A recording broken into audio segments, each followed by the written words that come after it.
അസ്സലാമു അലൈക്കും. ഞാൻ ഈ മാറ്റുന്ന കാണുമ്പോൾ നിങ്ങൾ വിചാരിക്കൂലേ ഞാനിപ്പോൾ എവിടേക്കാന്ന്. ഞാനിന്ന് നിങ്ങൾക്ക് എൻ്റെ ഒരു ഡേ ഔട്ട് കാണിച്ചു തരാം. ഇന്ന് ഞാൻ ഭയങ്കര എക്സൈറ്റഡ് ആണ്. കാരണം ഞാൻ പഠിച്ച സ്കൂളിലേക്കാണ് ഞാൻ പോകാൻ പോകുന്നത്. ഞാൻ 5ാം ക്ലാസ് തൊട്ട് 10ാം ക്ലാസ് വരെ ഒരു ഗേൾസ് ഓൺലി സ്കൂളിലാണ് പഠിച്ചത്. ഇന്ന് ഞാൻ സ്കൂളിലേക്ക് പോവുകയാണ്. എൻ്റെ കസിൻ സിസ്റ്ററിന് ഇന്ന് സ്കൂൾ കലോത്സവമാണ്. അപ്പോൾ അവൾക്ക് പ്രോഗ്രാംസ് ഉണ്ട്. ഞാൻ വീട്ടിൽ വെറുതെ ഇരിക്കല്ലേ, അപ്പോൾ വെറുതെ പോയി കാണാൻ വെച്ചിട്ട് പോവുകയാണ്. ഞാൻ എവിടേക്കെങ്കിലും പോകാൻ നിന്നാൽ എൻ്റെ ഉമ്മയ്ക്ക് കുറേ ലിസ്റ്റ് ഉണ്ടാവും സാധനങ്ങൾ വാങ്ങാൻ വേണ്ടിയിട്ട്.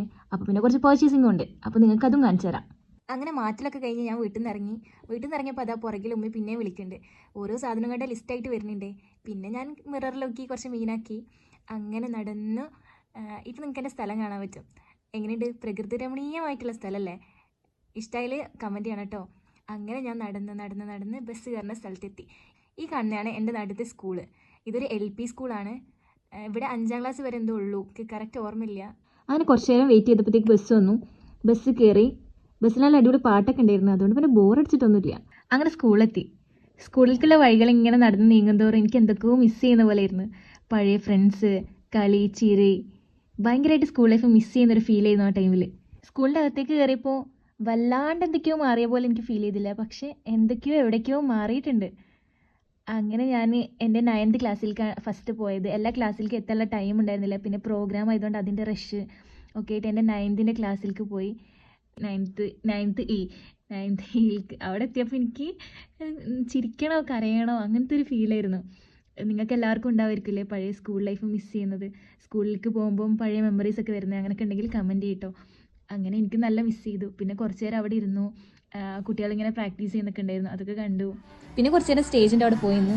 ലഞ്ച് ബ്രേക്ക് ടൈം ആയതുകൊണ്ട് അവിടെ കുട്ടികളെ ഡാൻസ് കളിക്കണൊക്കെ ഉണ്ടായിരുന്നു. അവർക്ക് ഇങ്ങനെ പാട്ടിട്ട് കൊടുത്തിട്ടുണ്ടായിരുന്നു. അവർ നന്നായിട്ട് അടിച്ച് വിളിക്കുന്നുണ്ടായിരുന്നു. അതൊക്കെ കഴിഞ്ഞ് ഫസ്റ്റ് സ്കിറ്റായിരുന്നു തുടങ്ങിയത്. ഞാൻ ഉച്ചയ്ക്ക് ശേഷമാണ് പോയിട്ടുണ്ടായിരുന്നത്. അപ്പോൾ സ്കിറ്റായിരുന്നു.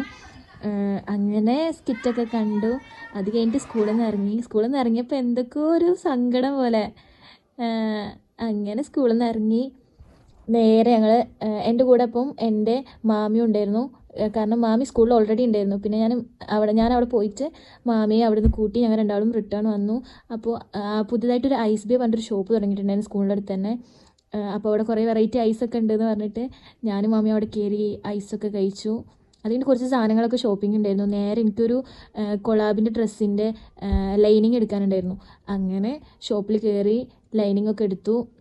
അത് കഴിഞ്ഞിട്ട് നേരെ ഫാൻസി കടയിലേക്ക് പോകാനുണ്ടായിരുന്നു. കുറച്ച് സാധനങ്ങളൊക്കെ വാങ്ങാനുണ്ടായിരുന്നു. അങ്ങനെ എല്ലാം വാങ്ങി ഞങ്ങൾ തിരിച്ച് പോകാൻ വേണ്ടിയിട്ട് ബസ് കാത്തു നിന്നു. കുറേ നേരം വെയിറ്റ് ചെയ്തിട്ടും ബസ് വരുന്നില്ല. നല്ല മഴ വരുന്നുണ്ടായിരുന്നു. എന്നിട്ട് കുറേ നേരം നിന്ന് ചടച്ച് കുറച്ച് കഴിഞ്ഞപ്പോൾ ബസ് വന്നു. പിന്നെ ഞാൻ എൻ്റെ നാടിൻ്റെ ഭംഗി ആസ്വദിക്കുകയായിരുന്നു. എന്ത് രസമല്ലേ എൻ്റെ നാട്. ഇത്രയും ഭംഗിയുള്ളൊരു നാട്ടിലാണല്ലോ ഞാൻ ജനിച്ചത് എന്ന് ഞാൻ ആലോചിക്കുകയായിരുന്നു. അജിക്കയ്ക്ക് ഇത് പട്ടിക്കാടാണ്. പക്ഷേ ഇത്രയും പ്രകൃതി രമണീയമായിട്ടുള്ള സ്ഥലത്ത് എങ്ങനെ പട്ടിക്കാടെന്ന് പറയാൻ പറ്റുക? നിങ്ങൾക്ക് ഇഷ്ടമായില്ലേ? അങ്ങനെ ഞാൻ ഒന്ന് ചെറുതായിട്ട് ഉറങ്ങി. പിന്നെ നീച്ചു. മഴ പെയ്തു. അങ്ങനെ ഞാൻ ഇറങ്ങേണ്ട സ്റ്റോപ്പായി. ഞാൻ ഇറങ്ങി. ഈ കവറൊക്കെ കൊണ്ട് നടക്കുന്ന കാര്യം പഠിച്ചോനെ, നമ്മൾ ഉമ്മമാരൊക്കെ സമ്മതിക്കണം. അല്ല, എങ്ങനെയോ വന്നിട്ട് വീട്ടിലെത്തി. ലാസ്റ്റ് ഒരു കട്ടൻ ചായയൊക്കെ കുടിച്ച് സെറ്റായി. അപ്പോൾ ഇന്നത്തെ വീഡിയോ ഇത്രയൊക്കെ ഉള്ളൂ. അപ്പോൾ എല്ലാവരും പറയുന്ന പോലെ like, share and comment, subscribe ചെയ്യാൻ മറക്കണ്ട. അപ്പോൾ ഓക്കെ, ബൈ.